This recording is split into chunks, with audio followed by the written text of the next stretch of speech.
Expo Dubai 2020 is in full swing after its spectacular opening ceremony last week.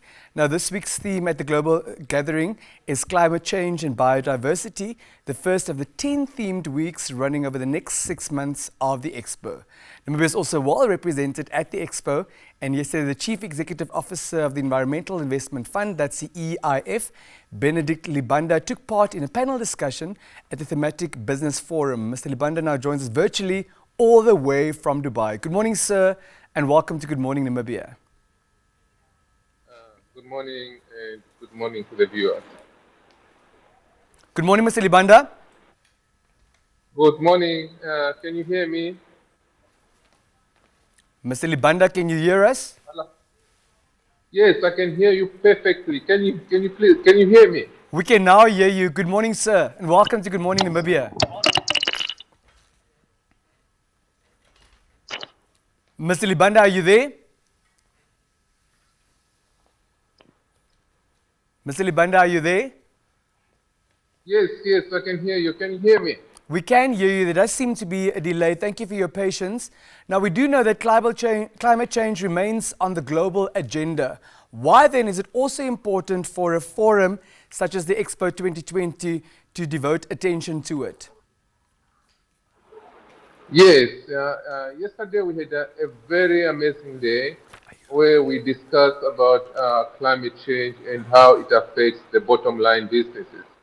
I think there's now a realization that climate change affects the whole value chains of our economy, and also the climate science that has been produced. Yeah, it's extremely clear. Yeah? It's informing us of the risks that are associated to business, progress, to development at large, and hence there's an urgent need to act from the business community, from the financing community, as well as from the general development. So this agency has now been realized through this awareness created. So science now tells us that if we don't act, there will be no sustainability for our businesses, sustainability for our development, and hence extremely important for the Dubai Expo 2020. Against that backdrop, sir, scientists have warned that countries must cut greenhouse gas emissions quickly and sharply to avoid the most dangerous consequences of climate change. For those who may not be familiar with these consequences, which are the possible consequences of increased temperatures? Before I run straight to the consequences, I want to bring the background of climate change and what is happening.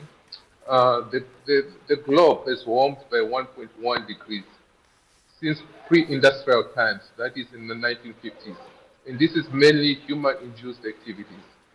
And it's projected that by 2040, we'll warm by 1.5 degrees at the current rate. But we need to stabilize warming at 1.5 degrees. Anything beyond that is catastrophic. What is catastrophic? We mean the extreme weather events that the world will experience as a result of warming. So now we're looking at extreme weather events in relationship to Namibia in the context of our country. This will be prolonged droughts. This is prolonged episodes like floods, fires, etc.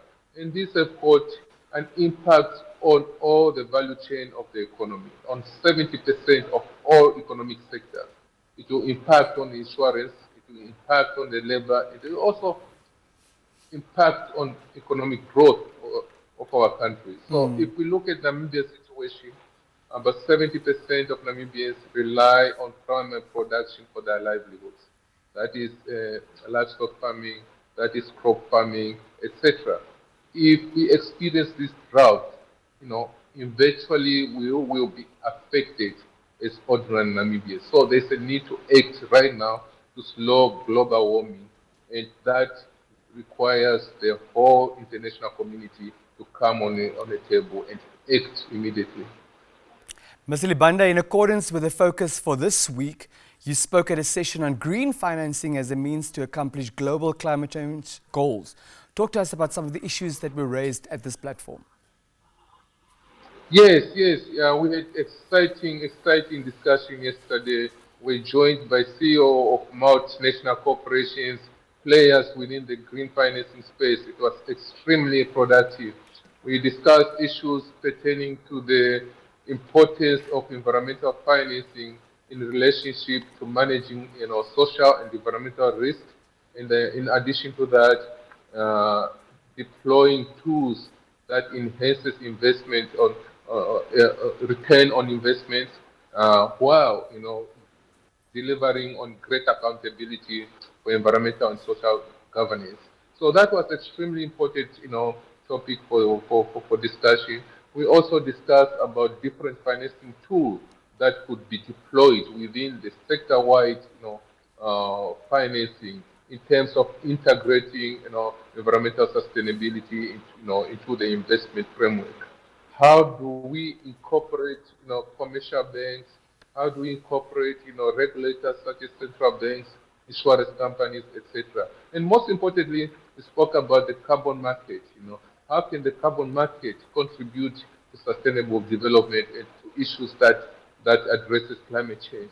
So these are pertinent issues for Namibia, and and also provide us with an opportunity to address these challenges from an economic point of view.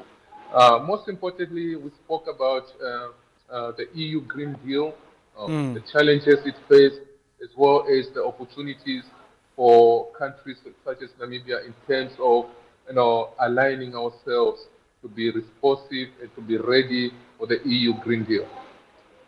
Is it your observation, sir, that we as a globe, but as Namibia in particular, realize the importance of sustainable financing in advancing the climate change agenda? Yes, yes.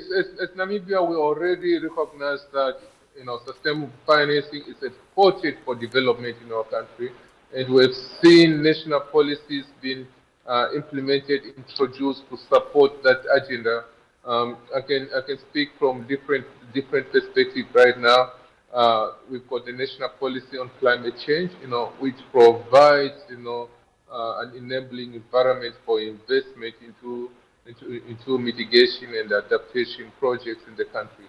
And that is a signal to the market that the country is better positioned, and we understand what is required in terms of integrating sustainable financing within our financial products. Yeah. We have seen commercial banks, such as Bank Bindu, introducing green bonds. From the Environmental Investment Fund perspective, we have introduced the SunRed program, which is a line of credit for green financing and renewable energy financing in the country. So we understand the importance of green financing in the country because of our already environment that is at risk from climate change. So we have to adapt as a country to protect our economy as well as the livelihood of our people. Mr. Libanda, in layman's terms, please help us establish the link between biodiversity and the climate change agenda. Yes, there's a definite link between climate change and biodiversity. So I'll discuss it, in two fronts. Yeah?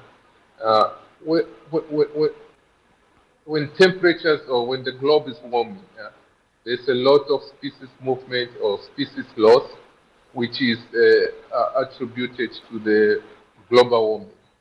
This this species loss, leads to less productivity of the land, and leads to prolonged impacts in terms of livelihood, net primary production, etc.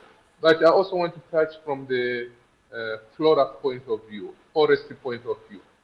Forest creates, sinks for greenhouse gases. So about 15 to 20% of climate change can be addressed through forest by sequestration greenhouse gases into the forest and into the underground. So it's extremely important that we take care of our forests so that we sequestrate greenhouse gases, and as well as improve the ecological processes and slow down, climate change. So there's a definite link between climate change and biodiversity, because without biodiversity, which is mainly forest, the impact of climate change is so acute on the ground. Now, so Namibia is particularly vulnerable to climate change and often bears the brunt of the effects of climate change. How can we ensure that the country becomes more resilient in that regard? Yes, yes, we are one of the most vulnerable countries, if not number one in sub-Saharan Africa. And we've experienced prolonged droughts in the Kunene region, for instances. We're now experiencing, frequent forest fires, etc. But what we've done so well as a country is, firstly, we've put together a policy environment, to safeguard the nations against the impact of climate change, and that is under the National Policy on Climate Change, which provides an enabling environment to address, climate change mitigation and adaptation, and link that to sustainable development goals as well as the Vision 2030. And that is an extremely important policy for Namibia. We do have the updated NDC, National Determined Contribution of 2021, and this plan, commits Namibia to reduce greenhouse gas emission gases by 90%, by the year 2030. And the Ministry of Environment, Forest and Tourism is busy with an action plan for the NDC. Besides that, we have already calculated the needs to implement the NDC, which is now spent at about $5 billion US. So we know the actions that are required for the country to adequately prepare ourselves for climate change mitigation part as well as adaptation part. Besides that, we do have sector policies, the renewable energy sector under the Ministry of Mines and Energy, and the agricultural sector, adaptation policies that support, resilience in the agricultural sector as well as, water sector. Most importantly, in the ecological functions, we do have, ecological processes that are being supported by the Ministry of Environment and Tourism in terms of improving resilience, improving the capacity of our communities, especially farmers and livelihood-based activities. Now, sir, a number of activities are lined up for this week. Which are the meetings and fora that you will be participating in? Yes, I think this is an opportunity for the Environmental Investment Fund to create a broader network in the climate, change landscape. We'll be participating on site meetings where we've arranged meetings with development, finance institutions such as the EU, such as the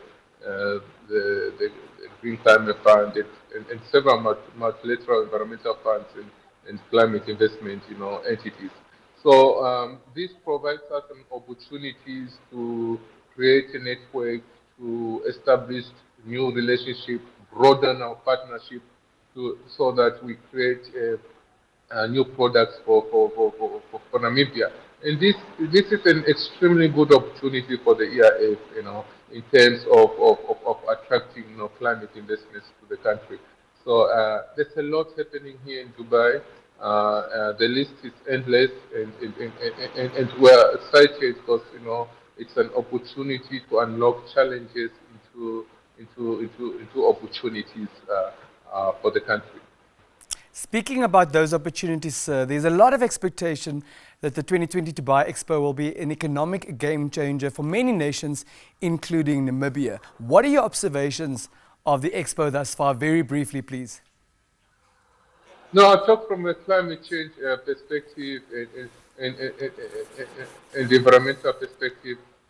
I think one of the opportunities that we have come across is the discussion surrounding the EU Green Deal. Very ambitious and a radical policy when it comes to climate change. If I give you example, the EU is looking at tightening, emission for cars, as well as suspending the production of diesel and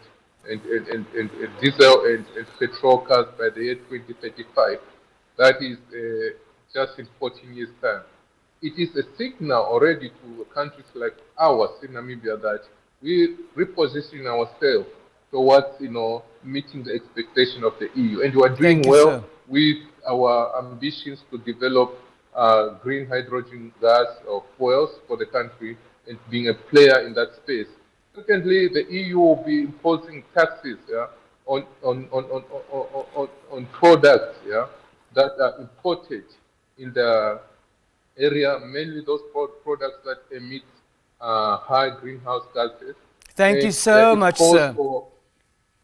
Okay. Thank you very much. May the deliberations be fruitful. Oh, thank you so much. And it was great talking to you.